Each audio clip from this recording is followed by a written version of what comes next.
నోటి మాటతో సృష్టిని, తన చేతులతో ఈ మనిషిని చేసిన దేవుడు దీనుడై అవళించెను పశువుల పాకలో. నీ చరిత్రను మార్చు దేవుడు తన మహిమనే నీకిచ్చెను.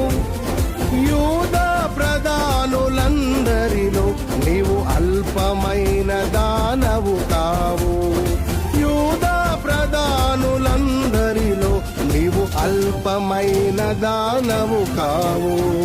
స్తుతియో మహిమ ప్రభావము ఎల్లవేళల ప్రభుకే చెందును. స్తుతియో మహిమ ప్రభావం